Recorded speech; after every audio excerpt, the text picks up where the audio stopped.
Merci Madame la Présidente. Au nom du groupe Les Républicains, je tiens à vous remercier, Monsieur le professeur Vallée, pour le temps que vous nous accordez. J'aimerais tout d'abord interroger le médecin et ancien DGS que vous êtes. J'ai interrogé récemment le gouvernement sur la pénurie des curares et des anesthésiants après avoir été sollicité par plusieurs CME. Je sais que vous en avez été le président au CHU de Lille. Êtes-vous également inquiet de cette situation? Et pour vous, quelle réponse doit apporter le gouvernement sur ce sujet?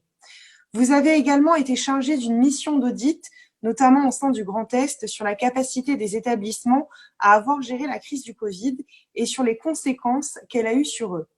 Avec l'Île-de-France, elle reste la région la plus touchée et donc un cas pratique important pour appréhender la situation. Que pouvons-nous retirer de leur situation et que pouvons-nous améliorer selon vous afin d'éviter à nouveau une telle situation de chaos? En ce qui concerne votre éventuelle, mais plutôt sûre, future casquette au sein de l'ANSES, je m'interroge sur plusieurs sujets. L'agence s'est en effet mobilisée durant la crise afin de délivrer à la fois des conseils aux décideurs publics dans la gestion de celle-ci, mais également à la population afin de les accompagner durant le confinement. Pensez-vous qu'elle était dans son rôle? Cette crise soulève en effet un véritable problème en ce qui concerne la prévention dans notre pays. Ne pensez-vous pas que l'ANSES doit jouer un rôle plus important dans cette prévention?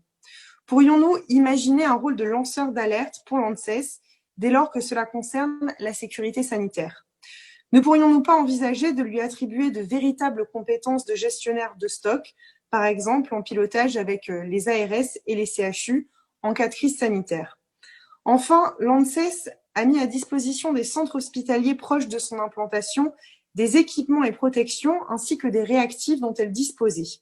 Elle a également appuyé la recherche sur le virus et offert son expertise concernant les kits de diagnostic. Savez-vous où en est cette recherche? Et de manière générale, que pensez-vous de l'efficacité de ces kits de diagnostic et de l'absence de dépistage massif de la population, pourtant demandée par grand nombre d'experts?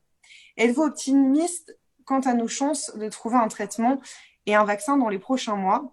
Et enfin, au vu des enjeux de santé publique générés par la crise, l'ANSES doit-elle se réinventer pour devenir un pilier de la gestion de crise sanitaire? Je vous remercie.